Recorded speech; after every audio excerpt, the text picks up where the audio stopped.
Alright, this is harmonica and guitar progress here. I wanted to give you guys a good lesson on the harp, on the A harp, Honer Special 20, because I haven't made a harmonica video in a while. I wanted to make it a good one.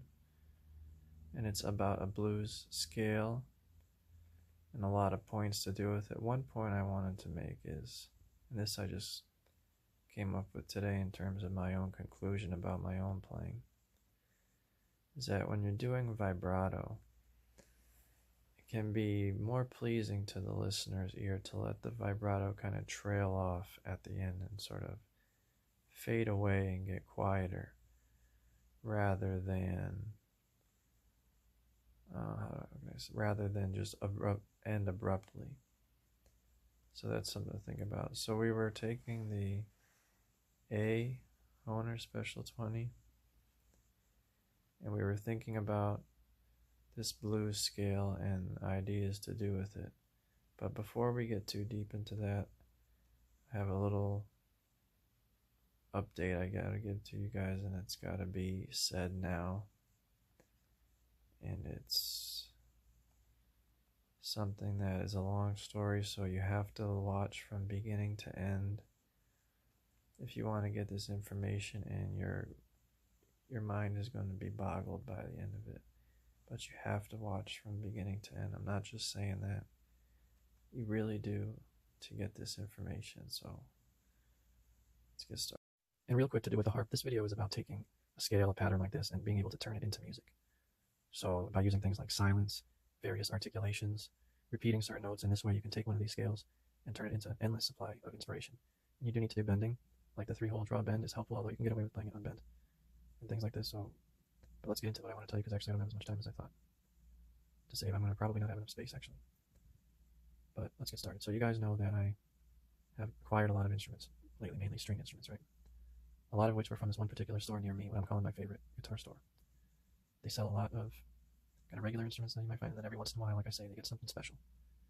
And the other day when I was checking up on the acoustic offerings just for fun, even though I was done buying, something appeared on there. It has to do with Paul McCartney. It has to do with Joe Walsh. It has to do with someone else who I haven't heard of, a woman who bought it in the 60s. And she was the original owner. She has a Wikipedia page. Her name is Robin. And she was in a band. I'm not going to say too many specific details about the band and everything, but I researched after I saw this.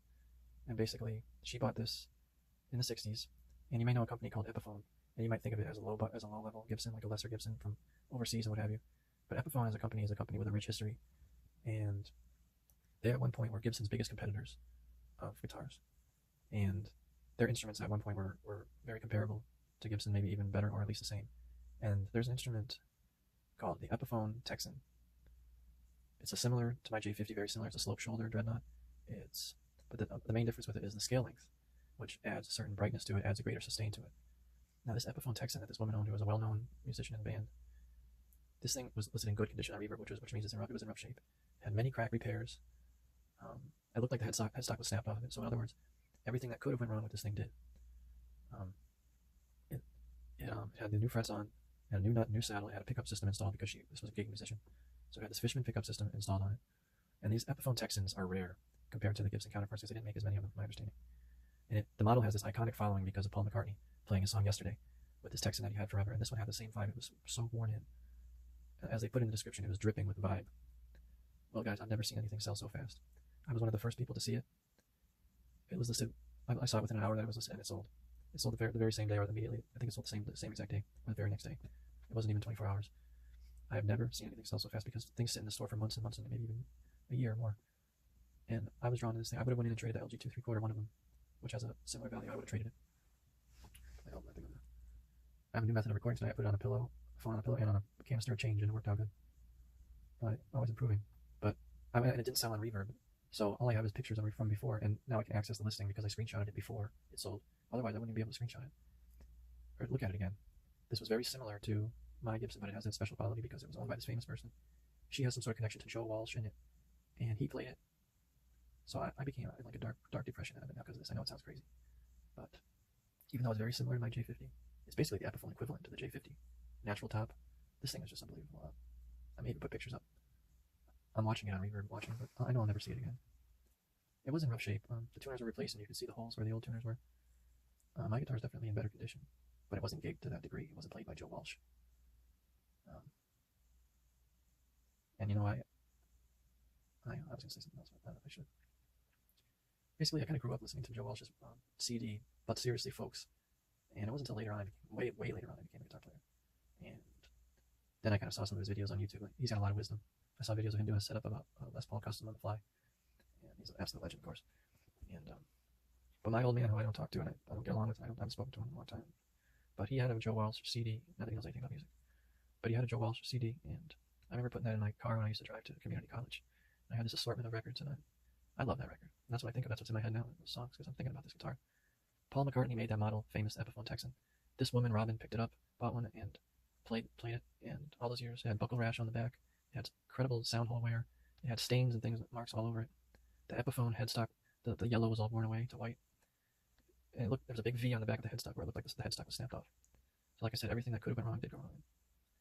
So overall, my Gibson is the closest thing to that. It's very similar. And it's got some advantages such as the condition and not having the aftermarket pickups installed, the more original parts. But I have never in my life seen something sell so fast, and I thought I'd tell you guys about that because it was unbelievable.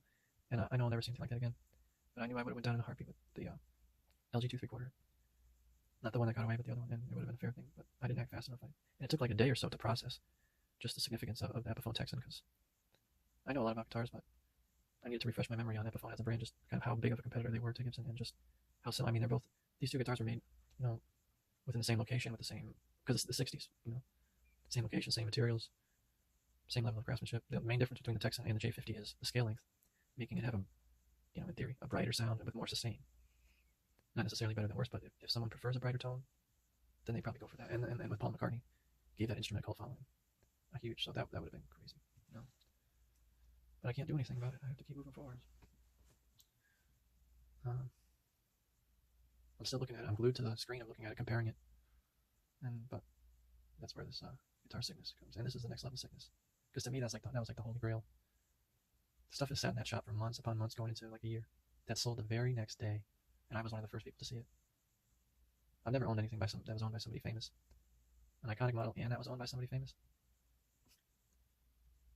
The only downside was that the shape was really bad, and that kind of added to the vibe. But like it had the braces in the back were replaced. They were kind of recreated and replaced, things like that. But it was incredible. And I was gonna make a separate video in the future saying why I buy guitars based on looks, and I do. Obviously, it's gotta sound good. But the looks, the feel, character. So I gotta live with that. I'm the type of person that I'll dwell on something like this. I'll ruminate. And that's what I was doing today at work in my head. And I had a crazy day at work. That'll have to be another thing for another time. But I was ruminating in my mind while all this crazy stuff was happening at work. Basically, the real maintenance man. I'm like a backup maintenance man who exists to give this guy days off. That's an understatement. But something tragic happened in his family. He's out of work, so I had to come in. When I got into the girl said, "You got to do something called filtering." And to make a long story short, it was a very dangerous disaster, and oil and everything went everywhere. And it was a horrific day and a horrific morning, and I pulled it together. But throughout the day, every spare moment, my mind was thinking Epiphone Texan, Paul McCartney, Epiphone Texan, strummed by Joe Walsh.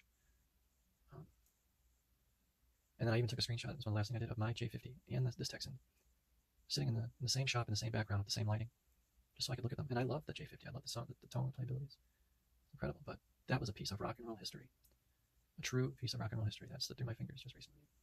I would have traded the LG 2 3/4 in a heartbeat if they took it, and then they take trades. Even though I had all the work done to it, it didn't matter. Because people use the term, even myself, once in a lifetime. That was once in a lifetime. That was the coolest guitar I've ever seen. So I'm restless. I'm ruminating over this, but I can't stop. And it's not like I'm a Beatles fanatic. I have a lot of respect for the Beatles, but that's more my parents' music. I mean, I like music from before, during, and after the Beatles time period, but I'm just saying I'm not a Beatles nutcase.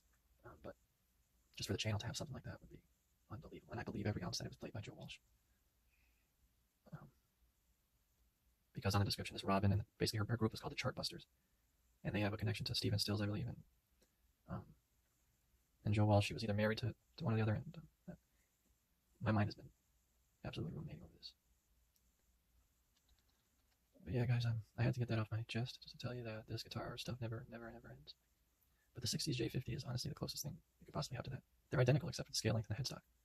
And mine is in better condition. I told you the history of this thing. And you see what I'm doing. I'm trying what's the word? I'm justifying it. I'm justifying the fact that maybe I didn't act fast enough. So that'd be my lesson to you. My wisdom to you is don't wait in life. Don't don't think things are just going to be there when you wake up tomorrow. Anyway, I gotta get out of here.